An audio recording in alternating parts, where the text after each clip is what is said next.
they win the day on the merits of their arguments for whatever issues being discussed, not because they are able to cheat in an election. Both sides have done it, as Tim has said, and you know, and I've always at some point in the presentations made it clear that I voted for this, and I assume you know that. And I say that because my epiphany came after the 2012 election? Yeah. Where the Republicans in the Assembly, you know, we had a wave election, the Democrats did extraordinarily well, and yet the Assembly actually picked up a Republican seat, I think. And I said, that's not possible. And it was at that point that I realized that gerrymandering really was not a minor thing in control of legislatures as it had been historically. It always provided some advantage, but combined with analytics and computer technology, you suddenly had an unbelievable advantage. So you're making a great point, but we're not recording it right now. Yeah, I'm sorry. We're not recording. I did start recording, and at some point too, we'll just want to do introductions, Tim and Dale, if you want to kind of explain who you are and what your role has been in the legislature and all that. Okay. Sorry, I cut that off. I didn't realize you had started recording. Yeah, I clicked because I was like, this is good stuff. I just want to get it. So sorry. No worries. So this is going to start pretty basic. So the questions really give you all the opportunity to share key ideas that you want to get out there. So should I just start asking questions? Go ahead. Yeah, and should we do introductions first? I wasn't going to. We're not going to include it in the 10-minute video, but just for our volunteers to know who you are, that would be great. Yeah, please. Sure. Beauty before age. Go ahead. Dale Schultz. I'm a former state senator from the 17th Senate District. I'm a past majority leader, and I spent 32 years in the legislature, split between the Assembly and the state Senate. So I've served on virtually every committee in the state legislature, and I've been active in Republican politics for over 50 years. Okay. And Tim Cullen, I've been in the state Senate for 20 years over 2 different stints. I was majority leader for nearly 5 years back in the 80s. I've been in a city council. I've been in a school board. I was in Tommy Thompson's cabinet running the Department of Health and Social Services when he was first elected governor. And I'm retired and I'm working on a lot of projects I believe in, including this one. I'm chairman of the board of Common Cause Wisconsin. And I have 3 foundations I started in Janesville that I work on. Great. Wonderful. Well, thank you very much, both of you, for being here today, and we look forward to our conversation. I have first question, simple. Is ending gerrymandering, I'll start that again. Is ending gerrymandering in Wisconsin important? You want to go first, Dale? Oh, we'll switch back and forth. Yeah. It's essential if we want democracy to work. Right now, the election in an assembly seat and most state senate seats, the election was decided the day the map was drawn in 2011. In fact, the map drawers back then were forced through a federal lawsuit in Milwaukee disclosed. They were asked to predict the election results in the gerrymandered maps they'd drawn for each district. And they predicted that this was in 2011. They predicted what the results would be in 2012, and they were within a 1% point right on 3 or 4 districts they were asked to predict. They knew when they drew the maps exactly how the voters would vote because they had the data.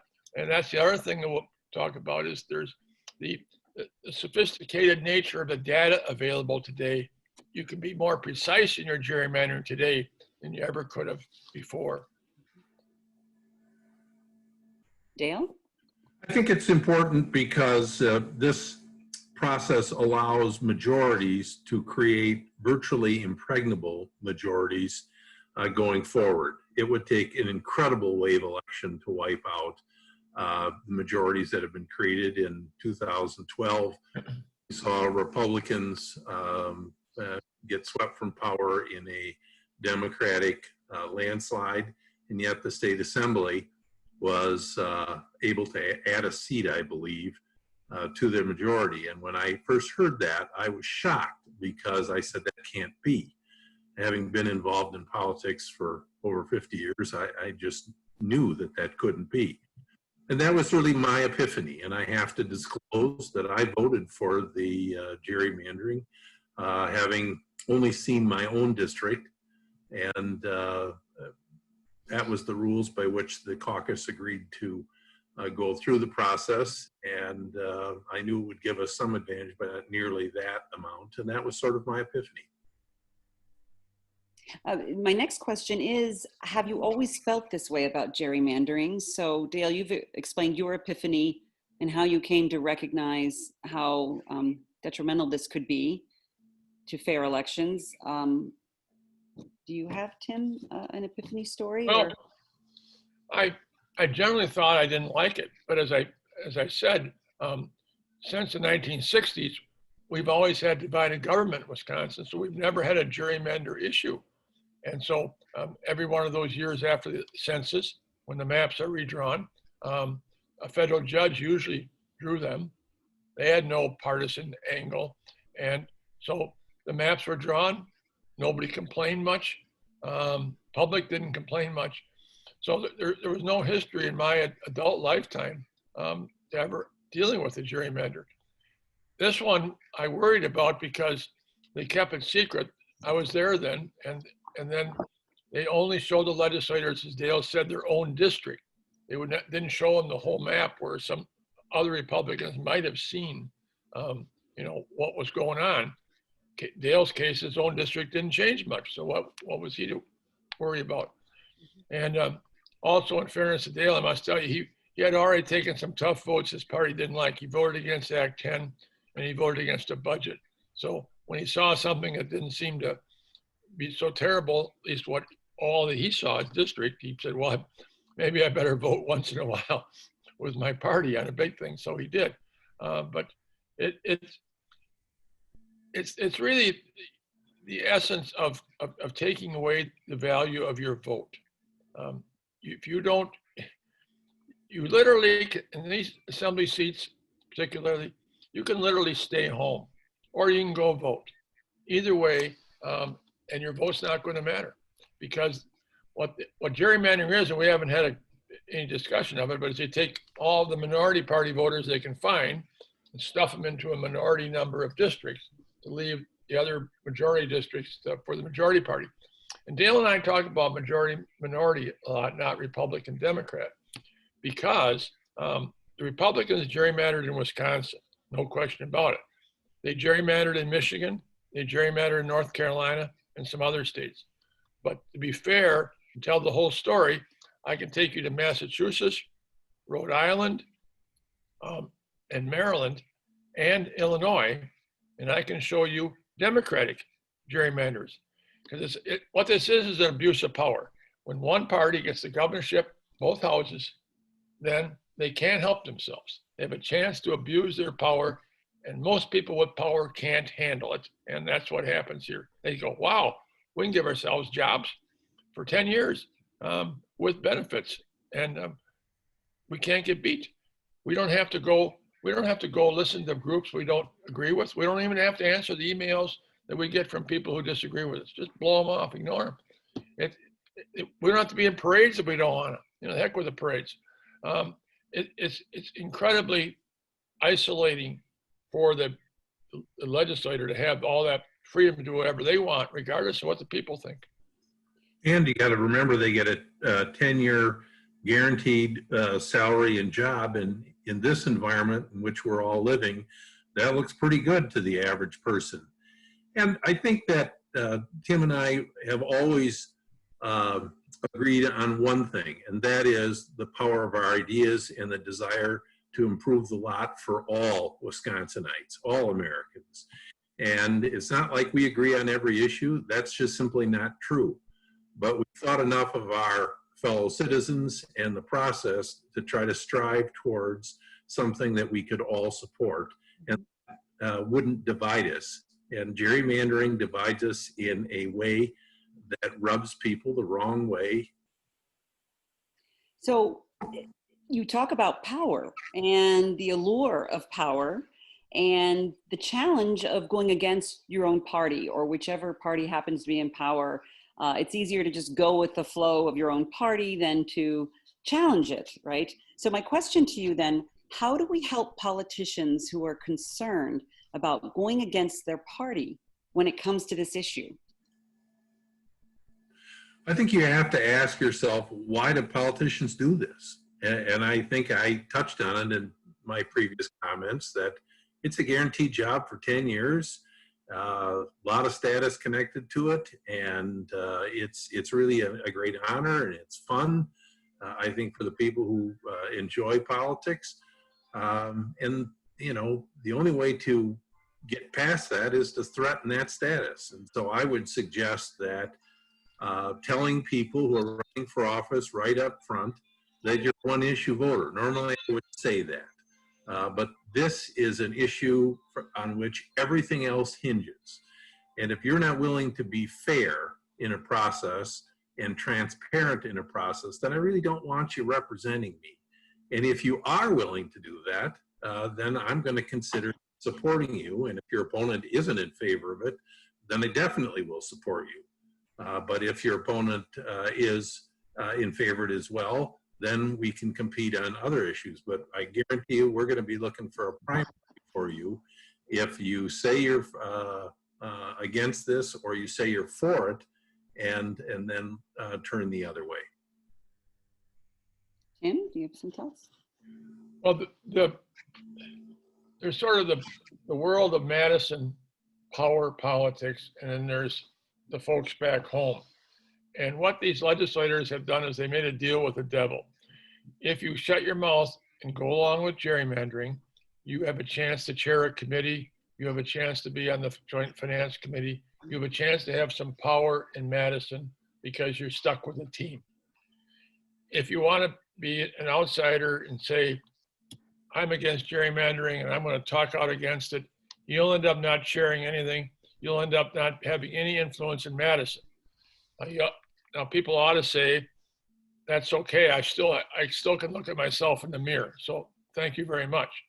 But then pretty soon, this thing starts coming back in your district. You know, that Cullen guy is just not effective in Madison, or Schultz guy. He doesn't have any influence. He can't, we asked him to introduce a bill. He can't even get it in committee. He can't get a hearing. He's ineffective. We need to send somebody up there that's more effective. That's the risk they run, besides the other issues Dale talked about. 10-year guaranteed job. They don't need any CARES package. They got their own.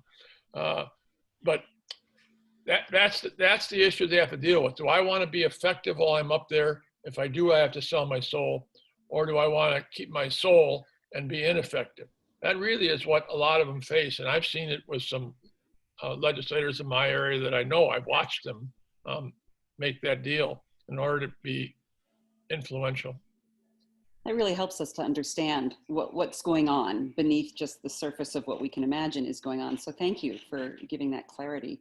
So we have some power as voters, obviously, through our vote. But as we say with gerrymandering, things are still fixed. Even though we have power through our vote, things are fixed. So does citizen pressure, or are there other ways that citizens can apply pressure in addition to the voting that will work for a representative who's dealing with this Faustian bargain, as you put it? Go ahead, Tim. Well, one of the thoughts is that you find a Republican candidate, because we're talking about the Republicans in Wisconsin, we'd be talking about Democrats in Illinois. You find a good Republican candidate who feels strongly about gerrymandering and run against the person in the primary. That was my great friend Bill Krause, the late Bill Krause's best solution. That's one way to do it. But that's hard to do. Hard to find a credible Republican willing to take on another Republican who is the incumbent and so on. But that's one way to scare them, because right now without that, you're asking voters, Republican voters in a gerrymandered district, to vote basically on this issue alone, to vote for the Democrat, to get this Republican who's for gerrymandering, who won't even talk to you, won't listen to you, out of there. But the problem with that is those Republican voters don't like the Republicans' position on gerrymandering. But they like their position on taxes or regulation or abortion or whatever, a bunch of other issues. They agree with that Republican. They just don't on gerrymandering. So it's difficult to get them to vote for a Democrat who they disagree with on most everything else, except they agree with the Democrat on gerrymandering. So it's a tough thing to pull off, which is why we end up where Dale and I end up, which is we have to change the system. We believe strongly you have to adopt an Iowa-like system. And we can talk about that as this goes on, but it takes the drawing of the maps out of the hands of the majority party in the legislature, and it's done by a nonpartisan person. Iowa's had it for 40 years. Works very well. And it was passed by a Republican governor and 2 Republican houses of the Iowa legislature. Could you elaborate on why, or maybe you know the history there, on how they were able to make that change? I think Iowa is a state that has always been interested in good government, and previously gerrymandering wasn't such a big deal because you didn't have Citizens United, where you had this enormous pile of dark money that we all know is out there but can't identify where it came from. We didn't have computer technology. We didn't have this incredibly powerful business of analytics that allows you to take a rifle shot rather than a scatter shot at gerrymandering. And so people could be appealed to on the basis of altruism. Now, the greed is so strong and the allure of power is so strong that many people just say, well, I guess I can go along with this, particularly because I know the people have enough money to come into my district and say things about me that aren't true and convince people that I'm a terrible person. And so I guess I'll just take the mat, as they say in boxing, on this one.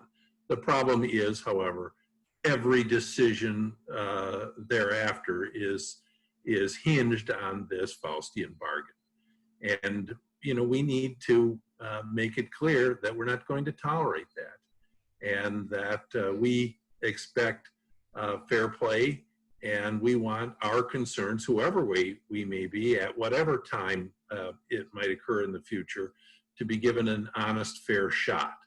And right now that doesn't happen, and that's unfortunate.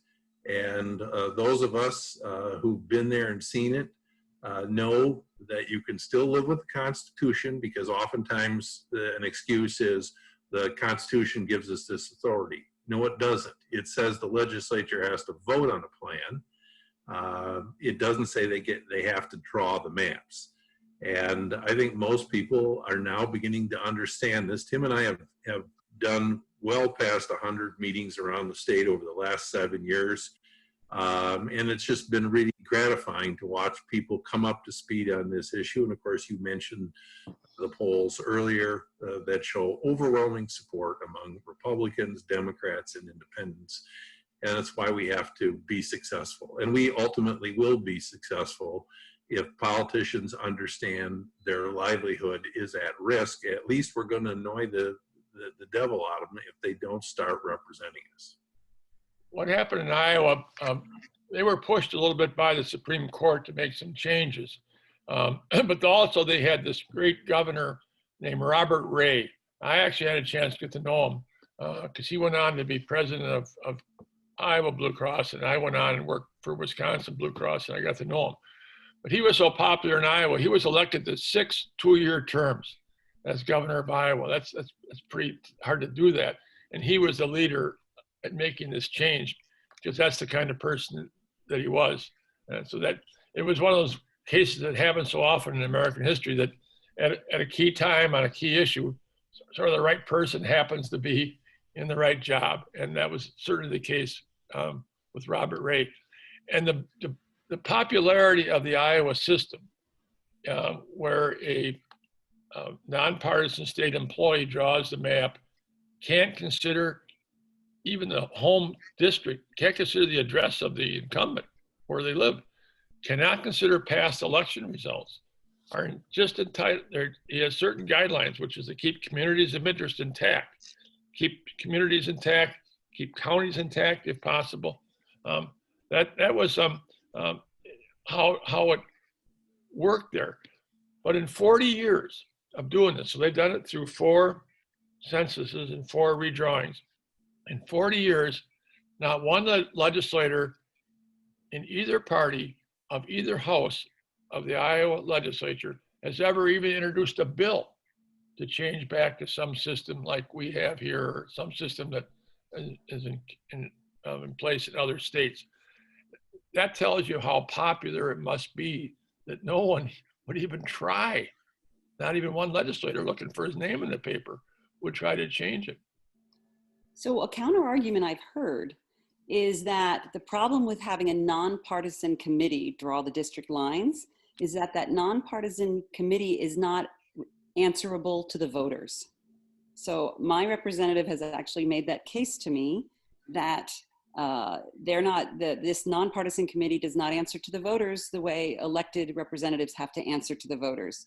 And therefore, that's a reason to not have a nonpartisan committee. Well, You oftentimes hear, go ahead. you oftentimes hear that there's no such thing as nonpartisanship.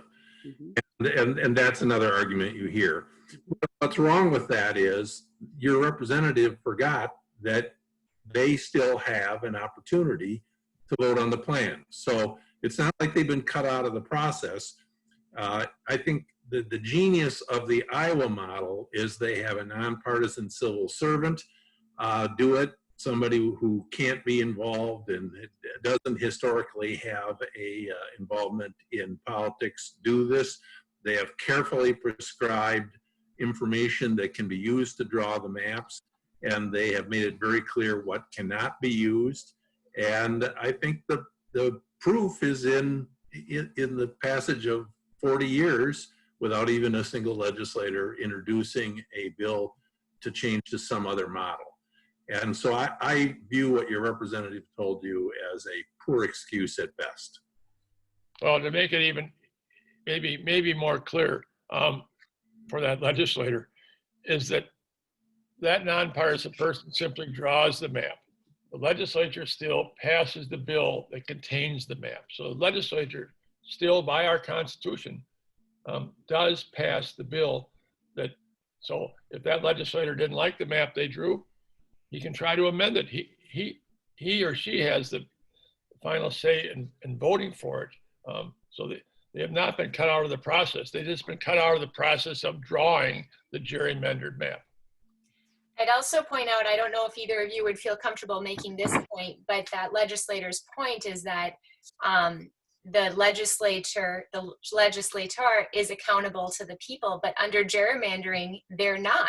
So it's actually not true that legislator would be drawing the maps and be accountable to the people, because they're in a gerrymandered district. They're not actually accountable to the people. And the proof of that has been that 76% of people in that person's district want to end gerrymandering, and the representative isn't willing to get on board.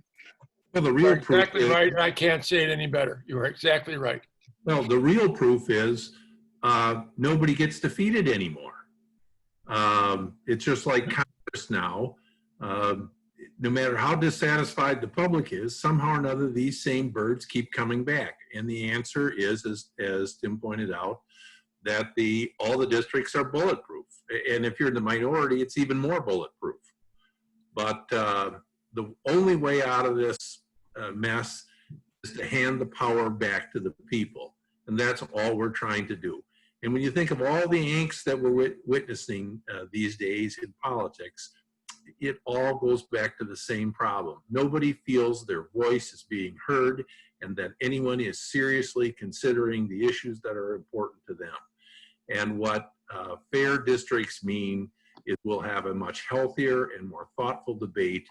And I think that's something everybody ought to be able to embrace. In fact, expand on what Dale said about they don't lose. In 2018, in the Wisconsin legislative races, every incumbent in both parties, in both houses, because remember the Democrats in Wisconsin have even safer seats than the Republicans because they stuffed all the Democrats into them. Every incumbent who ran for re-election in 2018 won. Both houses, both parties, with one exception. The one exception was this guy up in Door County. He won a special election in June of 18 to replace somebody, and then he lost the general in November. He actually never was on the Senate floor as a state senator. Between those two elections, he gets elected in June. The Senate never meets. He gets beat in November. He's the only incumbent, if you want to call him that lost out of the 116 or so who were on the ballot that year. That's how airtight and safe these seats are. So maybe, thank you very much for educating us on this and really helping us to understand how this has played out. So the only elections that mean anything are primaries. If you can get by the primary, you're guaranteed a seat. So there's a powerful incentive to do what the team wants. And what the team wants is personified by leadership. If you look at Washington, D.C. now, you only see Mitch McConnell and Speaker Pelosi. And they hold all the power. And in Madison right now, it's Speaker Fitzgerald and Speaker Voss. They're the only people who matter. And the two of us have been majority leaders. And so we understand the amount of power if people stand behind you. And with the amount of money that's available now in a way that allows it to be hidden, gives these people even more power than they've ever had before. And I must say, when you say money, a lot of people's eyes will glaze over and they'll say, there's always been money in politics. Why is that such a big deal? Well, these same folks in these gerrymandered districts changed our election laws in 2015, and in dramatic ways. For one thing, Speaker Voss and the Majority Leader Fitzgerald both have a campaign committee, not just their own, but the one it's called the Senate Republican Campaign Committee and the Assembly Republican Campaign Committee. There are committees just like that for the Democrats, except nobody cares about giving them money because they don't have any power. Used to be, there were limits on how much money individuals could give to those campaign committees, which Voss and Fitzgerald control solely. Now they are unlimited. If you want to write a check for $3 million, pick a number to those committees, you can do it. And that puts that huge pot of money in the total control of Voss and Fitzgerald. So if you don't go with the team, you well could find yourself with a primary opponent funded by your own leaders with that pot of money. The Democratic Party just raised a bunch of money this last few months and got some publicity over it. Used to be you could give a party, an individual could give the state Democratic Party, state Republican Party. Before 2015, the maximum amount of money you could give them was $10,000. Today, it is absolutely unlimited. They've gotten $750,000, $2 million, $3 million from one person, different people. And almost all of them are from around the country. They're not even from Wisconsin. And what do they do with that money? They shuffle it back into the races of their party. So we use the word money and everybody kind of says, oh yeah, always was money. But the sheer volume of it, and also those people can hide who they are. A lot of them don't want to hide it because they want the politicians to know they gave it so they can go ask for a favor later. But if they want to hide it, they can set up some sham organization, Citizens for a Better America. They always have a nice name for them, whatever. They can give the money to this organization. And then that organization, Citizens for a Better America, they give the money to Voss and Fitzgerald. So all Voss and Fitzgerald report is they got $2 million from the Citizens for a Better America. What more could you ask for? And then that money, which came from somebody who really wants something, gone through those committees, Voss and Fitz give it to a legislative candidate, but all the legislative candidate has to report is where they got the money. And the Republican got it from the Republican campaign committee, Senate campaign committee. Democratic got it from a Democratic Senate campaign committee. Everybody goes, well, that's reasonable. Why wouldn't the Senate committee give, Republican committee give money to Republicans and the Democrat committee to their Democrats? That's all the public ever sees is that last transaction, which is reported. And they have no idea where the money's come from. And the same process plays out in Illinois, controlled by the Democrats. Exactly. This is a game that both political parties play that really inures to no one's benefit except the people who are the participants in the game. So you're really helping us to understand why we voters feel so cynical and feel we aren't really being represented, and why there's a lack of faith really in our whole democratic process. And what I'm learning from you today is that we voters really need to recognize that a lot of this dissatisfaction is a direct result of gerrymandering. That because of gerrymandering, we are facing these many issues that you're talking about and feeling not represented and so on. So if we can start making a link with voters to your dissatisfaction is due to this gerrymandering, maybe that's a way to start making some inroads in the voting process. You know, an anecdote that I want to share with you is I remember being at a meeting, I think it was in Fort Atkinson, and a couple different people stood up and tried to meet with my legislator, and I don't remember even honestly who the legislator was. And what they got back was, yeah, I'll come to the meeting. And when they showed up at the meeting, these folks confronted them on school funding, which was their issue. And after a heated exchange, the legislator was reportedly to have said, I don't even have to listen to you. You're lucky that I'm here. You can't touch me. And you know, for somebody who has loved the process, who's been honored to be a part of it, it was truly breathtaking to hear that from a citizen who obviously cared deeply about education and wanted the best for their children and for the children of the community. And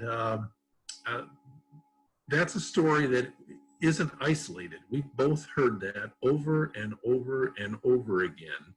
And when people realize how they're being cheated out of a fair shot at having a say in educational policy or any other policy that concerns people, the environment or health or whatever, I think they treat politicians and the whole voting process differently. May I ask, do letters and phone calls to your representative, do those work? Because it feels hopeless sometimes. It depends on the legislator, but in many cases it doesn't work. I've talked to many people who say, I've sent 7 emails to Representative so-and-so, and they answered the first one, and then when I kept sending them and I was disagreeing with them, they just stopped answering me. Mm-hmm. Mm-hmm. They just don't need you. This was an issue that Dale and I had a little trouble with when we first started this back in 2013, is that voters have issues that they care about. That's why they get involved, and they call them visceral issues, things they really care about. And one of the problems we had was gerrymandering didn't seem visceral to them. It didn't have anything to do with education or roads or social issues or whatever. And the only thing we could find that was visceral to them was when we started talking about the fact that by their one vote, they guarantee themselves their own job for 10 years. And you can't do anything about it. And because they have their job for 10 years and you can't beat them, is why you can't get them to deal with the visceral issue you care about. Gerrymandering stops that process from working. And I would say to them, how many of you in your job and where you work, unless you own the company, how many of you can by just an individual action by you can you guarantee yourself your job for the next 10 years? It was the first time we kind of got kind of a visceral reaction to what gerrymandering really was compared to the life of an average American. It's job security. Yeah. Pretty good deal. Well, we sounded more like academics who were being dispassionate about presenting facts, and we weren't connecting with, their gut reaction to people who represented us. Thank you for sharing that. That's really helpful for us. Do you mind if I jump back in and make a little switch here too? Because I feel like you've given us a lot of really good ideas on how to frame the issue for voters. But I'm also curious, because both of you were senators and representatives, like maybe emails and letters don't work and it's highly gerrymandered, so maybe there's nothing that works. But from your perspective, when you had those roles, what was it that the people of Wisconsin could do to influence you, or what could potentially work to, like, a representative? We're not successful at running, and maybe there's a Republican representative. We were not successful at getting someone that's Republican and pro-ending gerrymandering. So then they get elected, and then now they're elected. What tools do we have at our disposal then? Well, let me just back up and tell you something about my district. My district is basically a 50-50 district, maybe a half a point Republican. I regularly won with 75% of the vote or 65% of the vote. And that's a pretty clear sign that I was getting a lot of Democratic as well as independent votes, because I didn't get all the Republican votes. I'd like to think I got most of them, but I didn't get them all. And what that tells me is that the first thing you really need to do is, at least my approach was, always to treat people like they were friends. I was there to represent all the people. And if people have a sense that they are being listened to and that they are worthwhile and a friend, they're not so partisan that they're never going to vote for somebody who's an independent or a member of the other political party. Maybe politicians tend to be hyper partisan, but the average person isn't that way. And I think it's important for the average citizen who wants to participate in the process to sort of keep that whole process in mind and try to build a relationship with their legislator and be clear about what is important to them. Because if you write a politician on 8 things and say, these are all important to me, and they come back and say, well, gee, I was with you on 5 of them. Well, the most important one was gerrymandering, and they didn't do anything about it. Well, what have you really gained? So I think it's important to do all those things. Talk to people in person, get to know your representative, send them letters, communicate thoughtfully, and communicate in ways where you ask specific questions so they can't just send you back a form letter. And demand to see the politician periodically so you can ask the question in person, so you know you're not getting a letter from some aide. And then to be absolutely clear that the most important issue to you is redistricting. In my case, I was enormously lucky to have ever got elected in the first place. I ran in 1974 in a district was way down in southern Wisconsin. And it was a 58% Republican district, and people said I was nuts to try to do it. But I had been working for the congressman, and I had been holding office hours for him in every post office in the district once a month and so on. I got introduced to the people as somebody who came and just talked to them about their problems. There was nothing partisan about that job. So that helped.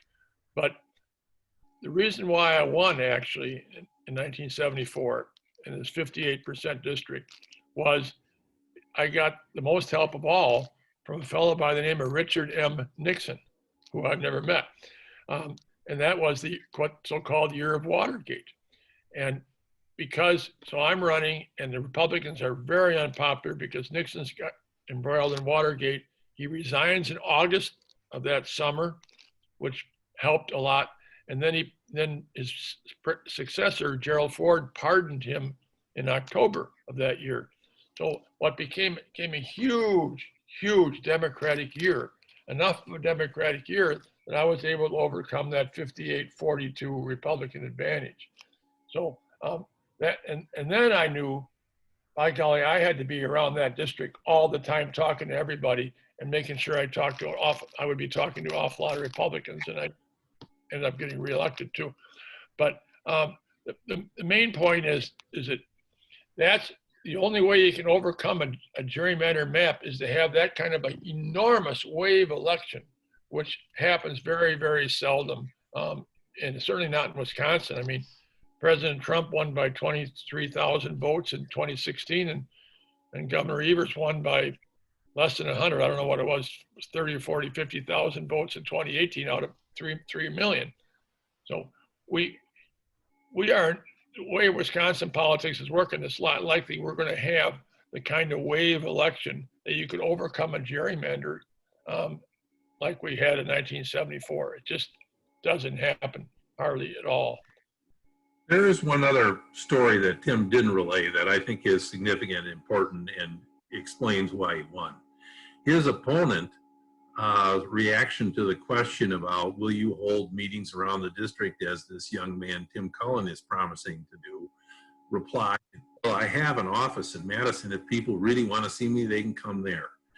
And I think that has a powerful impact on people. They like the fact that here was the representative seeking to represent them, or here's a person seeking to represent them who cared enough to come and meet them on their own turf and to put himself at some inconvenience in order to make life more convenient for them in their own community. And I think that, again, that underscores this notion of being a friend, recognizing that we're all people is important. But while you're doing that, you have to be very clear in your expectations about the issue you care the most about. Yeah, I thought about sending him a thank you note when he said that, but I didn't. So you're letting us know that really through forming relationships with our representatives, through having the issue, really elevating the issue as the most important, through voting, that these are all ways that we could end gerrymandering. But let's face it, we're in a gerrymandered state. It's likely the same representatives will get reelected despite all of these efforts. So how do you see the path of the end of gerrymandering playing out in Wisconsin, given all of these obstacles that remain?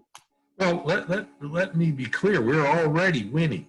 We've changed public opinion.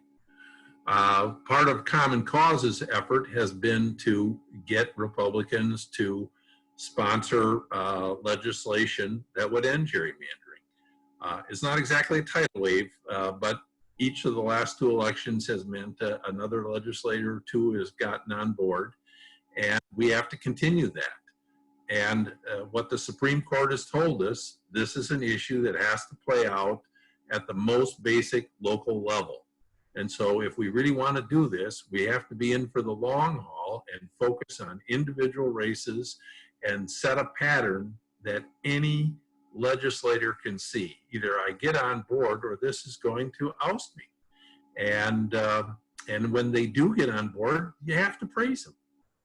And I think that's important. So even if you're a Democrat in Wisconsin, if you're a Republican legislator gets on board and supports it, make a point to tell people that and let them know. And I think if we keep that up, we can't help but be successful in the long run. Well, the other thing that's going on is Governor Evers has appointed this commission, which I'm sure you're familiar with, to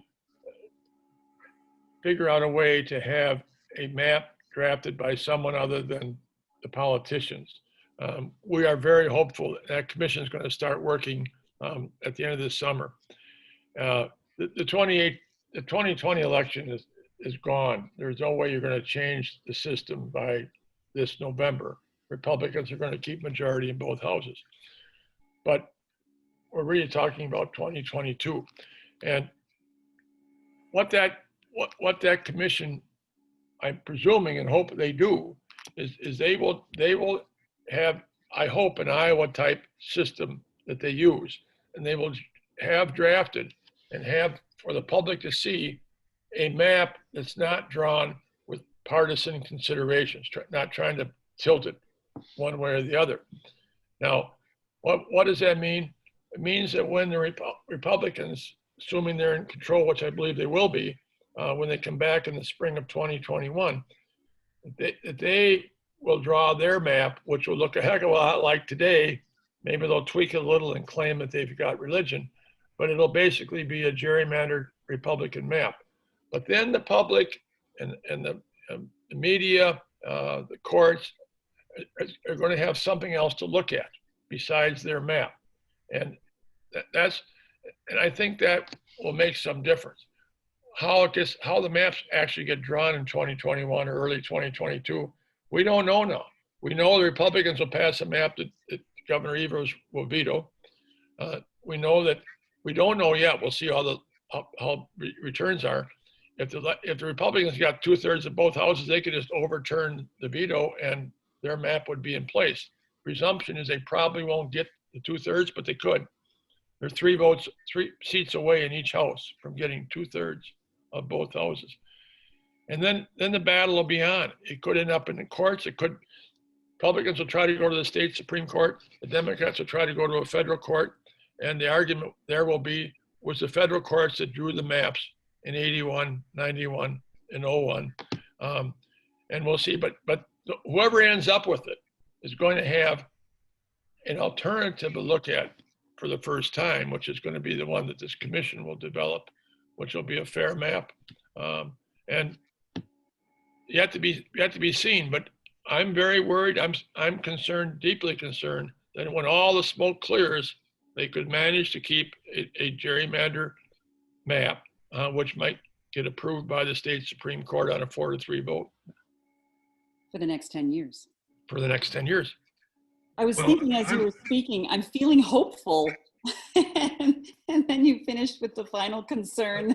I want you to feel hopeful, because the reality is, if you step back and you look at the last 7 years, we have come a long way, and we have set objectives and we have reached them. We got to the Supreme Court. I think anybody who watched the Supreme Court in action was deeply disappointed. But that doesn't mean that that's right.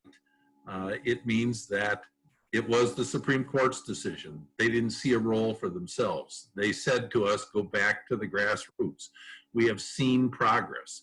And while Tim is, I think in a broad sense, mostly correct, what we need is a pattern. So we need to have examples of where we've changed people's minds and hearts, and we need to be able to showcase them. So this election is critically important with respect to gerrymandering, and people need to be enthused because they have a right to be enthused, and because we cannot be denied given public opinion eventually.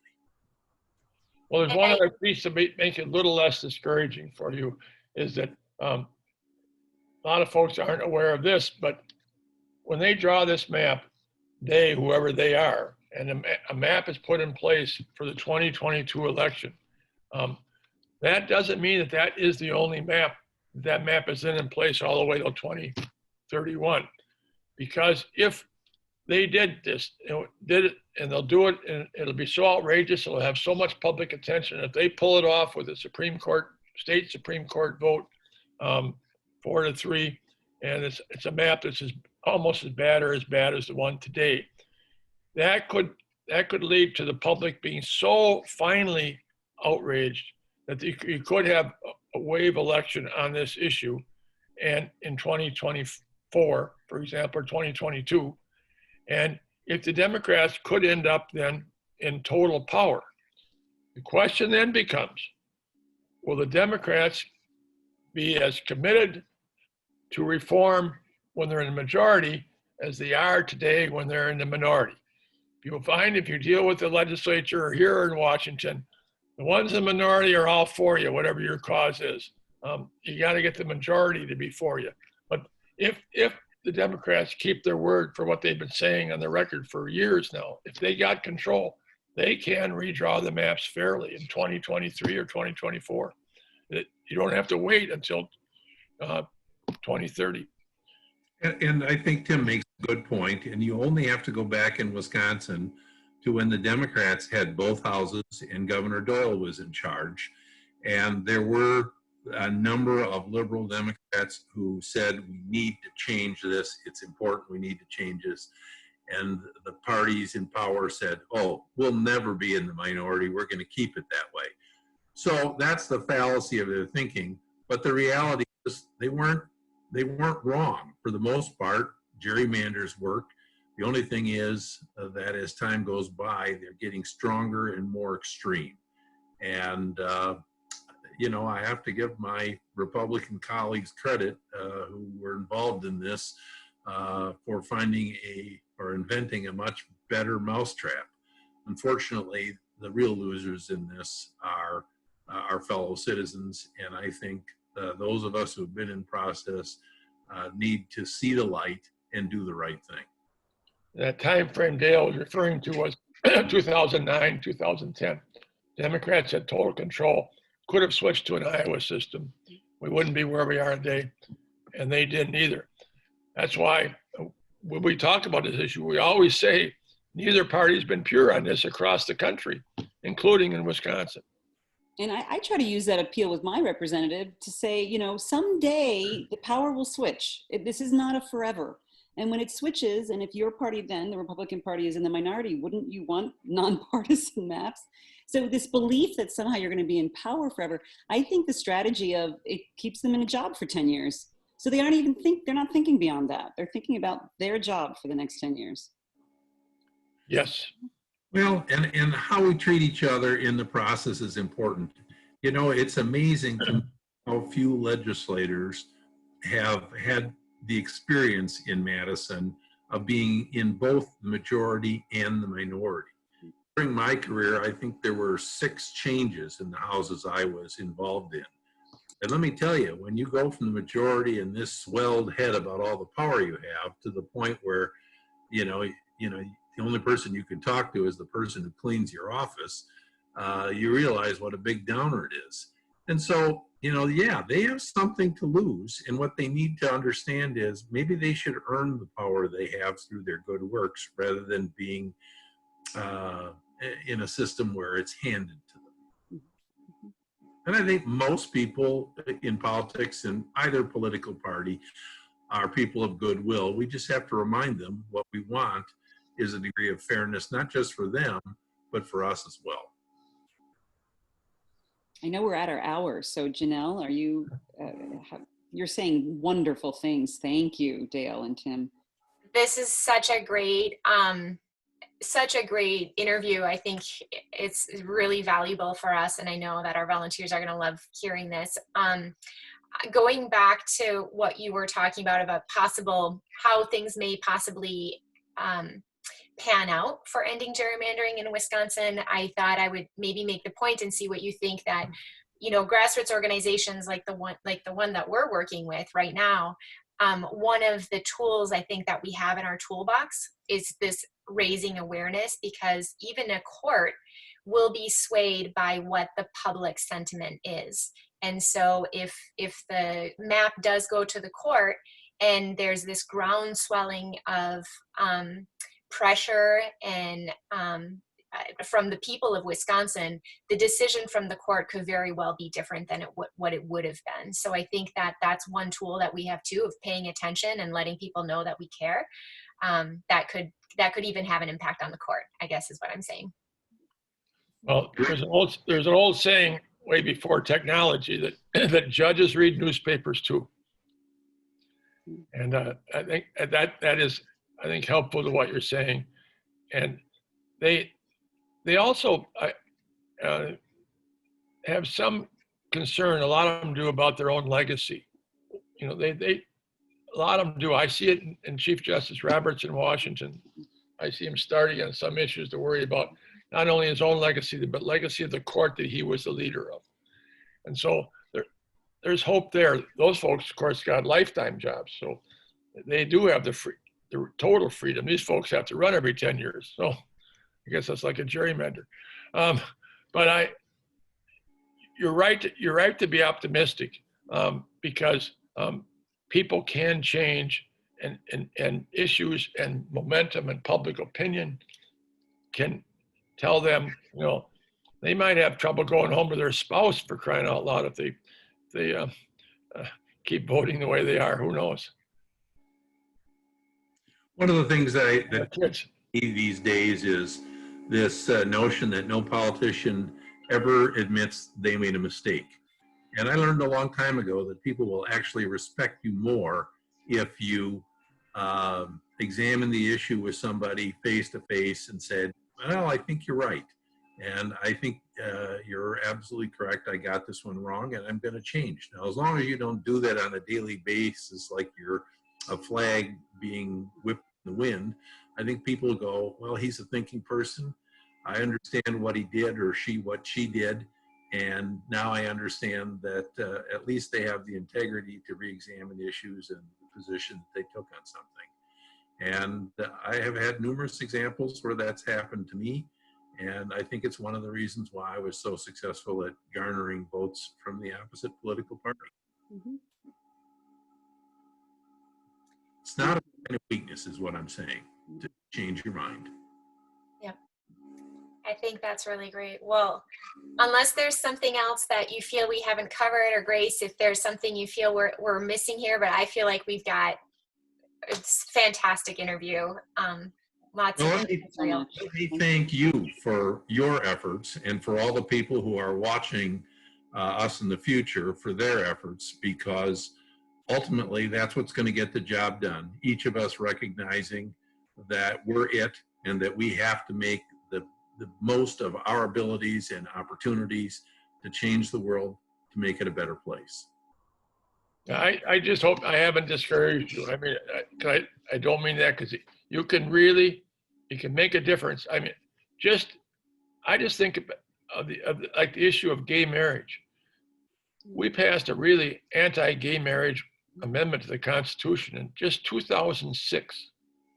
And the public opinion on that issue moved as fast as I've ever seen anything move, from 2006 to where we are in 2020, where gay people can get married and it's legal. And I didn't think it could ever happen that fast. And so public opinion, with education, with conversations, public opinion can be moved, can be changed.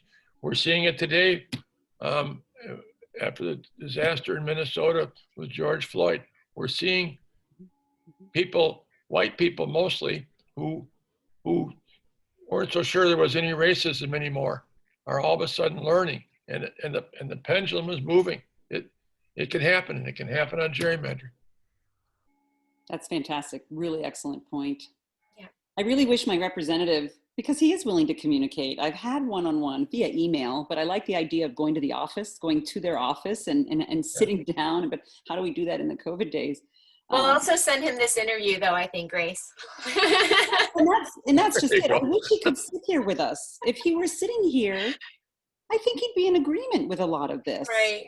And maybe that would be enough to be willing to stand up to your own party. And that's what I'm seeing is, he actually sent me an email when he first got elected. I brought up gerrymandering to him. I said, you'd be a hero. This was my strategy with him. You'd be a hero if you could reach across the aisle and end gerrymandering in Wisconsin. I was trying to play to his ego. And he actually wrote back and said, you expect me to stand up to my party? Yeah. Told me point blank. No, I think he was brand new. We have to decide what we owe to our God, what we owe to our families, what we owe to our parties and ourselves. And we need to be able to communicate to people what are our priorities. And I think it's a little disappointing, frankly, that somebody would not recognize that they have a responsibility to put their constituents, right after what they owe their God. I think they're convincing themselves, though, as well. The counter arguments I got, they're convincing themselves that this is okay, that it's not really as bad as they're making it out to be, and that's how they sleep at night, by convincing themselves it's okay. Well, there's no doubt about it. But what I would say is, don't send him an email. Ask him to FaceTime with you, where he has to look you in the eye, and you can look him in the eye, because I think you'll get a little different reaction, and he'll be a little bit less hesitant about just blowing you off. Thank you. Dale and I were doing this in 2013 and 2014. We were both still in the legislature. We both retired at the end of 2014. And I can tell you, and Dale can tell you, that when we would go around our districts, I would have people coming up to me, the county fair or wherever, who I knew were Republicans, who said, boy, it's really great what you're doing with Dale Schultz. I had Democrats telling me, it's really great what you're doing with Dale Schultz. He was getting the same thing in his district. But I can assure you, we were not as popular in the capital as we were back in our districts. Thank you. Thank you. Yeah. Well, thank you both so much. This is really wonderful. I'll send you an email with that release form, and we look forward to having you on our group call on August 11th, which is Election Day. Great. So thank you, thank you, thank you. Yeah, this is really wonderful. Thanks again for all you do. Yeah, thank you very much for what you're doing. Our pleasure. All right, take care, and we'll see you soon. See you down the road.